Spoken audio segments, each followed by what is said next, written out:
നമസ്കാരം കൂട്ടുകാരെ. അങ്ങനെ വീണ്ടും നമ്മൾ സ്വീഡനിലേക്ക് എത്തിയിരിക്കുകയാണ് കേട്ടോ. പതിവ് സിറ്റി എസ്ലോ സ്വീഡന്റെ സൗത്ത് സൈഡിലുള്ള ഒരു ചെറിയ ഗ്രാമമാണ്. അവിടെ സ്റ്റേ ചെയ്തുകൊണ്ട് അവിടെയാണ് നമ്മുടെ അഡ്രസ്സും കാര്യങ്ങളും എല്ലാം ബേസ് ചെയ്തിരിക്കുന്നത് എസ്ലോയിലാണ്.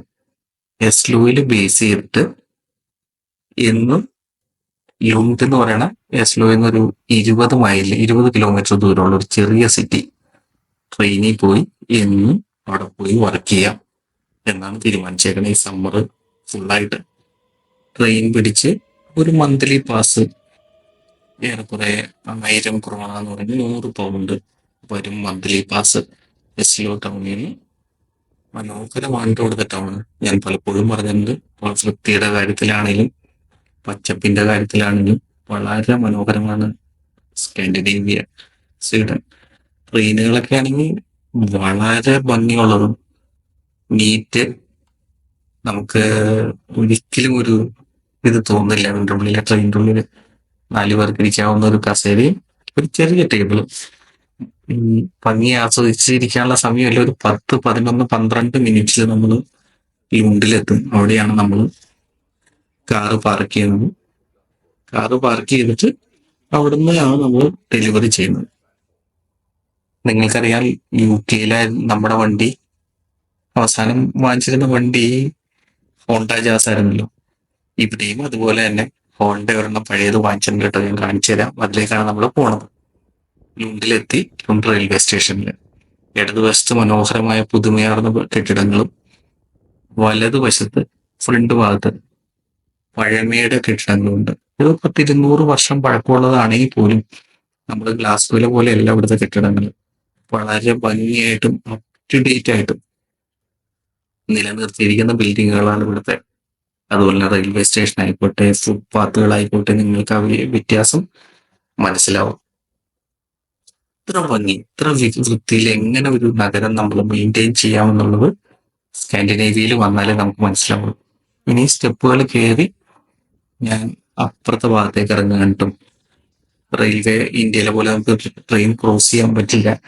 അതിന് ഫ്ലൈ ഓവർ പോലെ നടന്നു കയറാനായിട്ടും നടക്കാൻ പറ്റാത്തവർക്ക് വേണ്ടിയിട്ട് ലിഫ്റ്റ് സൗകര്യങ്ങളുണ്ട്. ഇവിടെ ലുണ്ടിൽ 6 ട്രാക്കാണുള്ളത്. ഈ ട്രാക്കുകളുടെ 6ഉം കടന്ന് ഞാൻ അപ്പുറത്തെ ഭാഗത്തേക്ക് പോകണം. എനിക്ക് ഞാൻ ഇന്നും പോകുന്നതുകൊണ്ട് ഇവിടെ ഒന്നും നോക്കാറില്ല. പക്ഷെ നിങ്ങൾക്ക് കാണിച്ചു തരാൻ വേണ്ടി എന്റെ മോളിൽ നിന്ന് ഞാൻ ആ വ്യൂ, നമ്മളെ പഴയ കെട്ടിടങ്ങൾ എന്ന് പറഞ്ഞില്ലേ, ആ കെട്ടിടങ്ങളുടെ വ്യൂ ഒന്നും കൂടി കാണിച്ചു തരാം. കാർമേഘമുണ്ട്. അവിടെ നമ്മൾ ഇറങ്ങാൻ കേട്ടോ. പുതിയ ബിൽഡിങ്ങുകൾ കണ്ടോ, എന്ത് ഭംഗിയാണ്. ഈ രാജ്യത്ത് പൊടിയില്ല കേട്ടോ.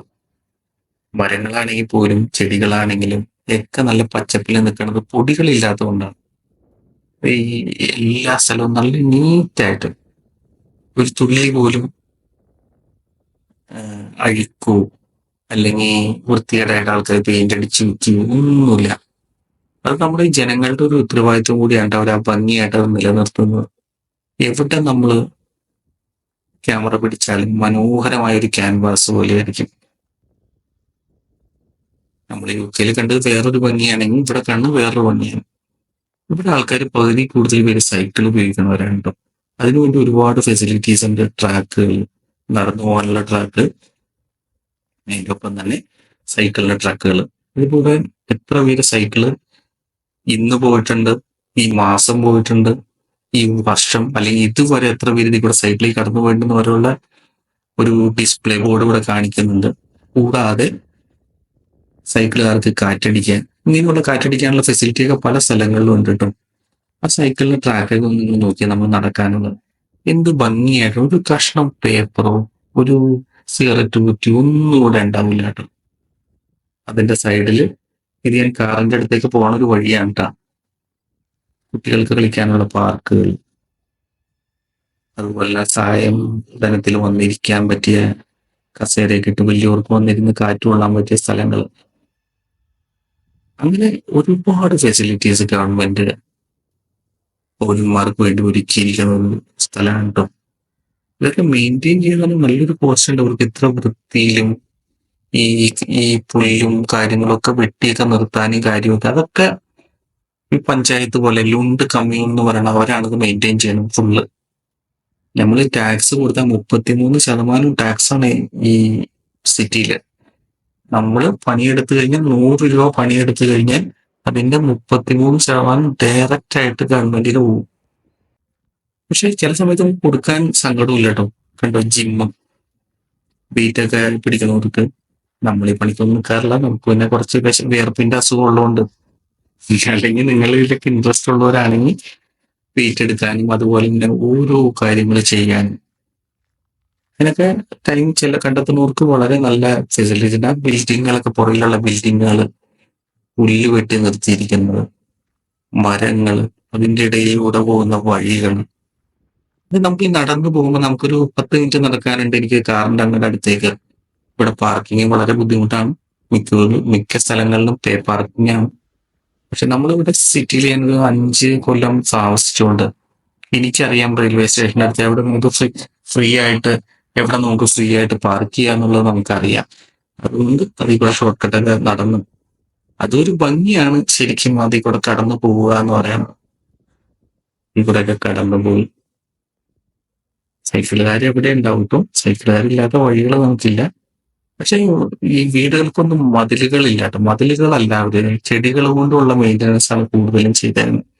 അപ്പൊ അത് പൂക്കളൊക്കെ ഇട്ട് നിൽക്കുമ്പോൾ നമുക്കതൊരു ഭംഗിയാണ്. എല്ലാ ബിൽഡിങ്ങിലും ഒരു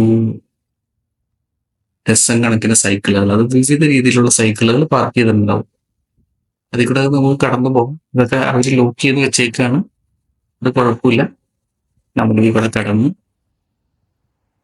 ഇവിടെയൊന്നും ക്രോസ് ചെയ്യാൻ പാടില്ല. ശരിക്കും പെഡസ്ട്രിയൻ ക്രോസിംഗിലെ ചെയ്യാൻ പാടുള്ളൂ. നമ്മളുടെ സ്വഭാവം മറക്കൂല. അതുകൊണ്ട് നേരെ ക്രോസ് ചെയ്ത് നമ്മൾ പുറത്തേക്ക് പോവാണ്. ഇതിൽ കൂടെ ഒരു ചെറിയ ഒരു ഷോർട്ട് കട്ട് ഉണ്ട്. ഷോർട്ട് കട്ടിന്റെ അപ്പുറത്താണ് ചെറിയ പാർക്കിംഗ് സ്പേസ് ആണ് കേട്ടോ. ഇതിൽ കൂടെ കടന്ന് നമ്മൾ ആരെയും ശല്യം ചെയ്യാതെ കുറച്ച് പ്രാവുകളെയൊക്കെ കണ്ട്, ഇതിന്റെ തൊട്ടപ്പുറത്ത് ഇവിടെ കുറച്ച് വർക്കുകൾ ചെയ്യുന്നുണ്ട് ആൾക്കാർ, ഇലക്ട്രിക്കൽ ജോബുകൾ, അതൊക്കെ കടന്ന് നമ്മൾ നമ്മുടെ പാർക്കിങ്ങിന്റെ അടുത്തേക്ക് പോകാൻ നമ്മുടെ ഹോണ്ട ജാസ്. ഇതാണ് നമ്മുടെ ആദ്യത്തെ ദിവസം ഇവിടെ തുടങ്ങുകയാണ് ഡെലിവറിയുടെ. ഇനി അടുത്ത വീഡിയോകളിൽ ഞാൻ കൂടുതൽ ഡെലിവറിയോടെ എങ്ങനെയാ ചെയ്യണേന്ന്, ഏത് ആപ്ലിക്കേഷൻ ഉപയോഗിക്കണമെന്ന് കൂടുതൽ കാണിച്ചു തരാട്ടോ. ആ കിടക്കുന്നതാണ് നമ്മുടെ ഹോണ്ട ജാസ്. അപ്പൊ ഇന്നത്തെ വീഡിയോ ഇവിടെ വരെയാണ്. ഇനി പയ്യെ ഞാൻ ഇത് അപ്ഡേറ്റ് ചെയ്തുകൊണ്ടിരിക്കും. സ്വീഡന്റെ മനോഹാരിത ഈ ചെറിയ പട്ടണത്തിന്റെ ആണെങ്കിൽ പോലും മാക്സിമം നിങ്ങളെ കാണിച്ചു തരാൻ ഞാൻ ശ്രമിക്കാം. അപ്പൊ നമ്മൾ തുടങ്ങുകയാണ് സ്വീഡനിൽ വീണ്ടും 2025. നമസ്കാരം.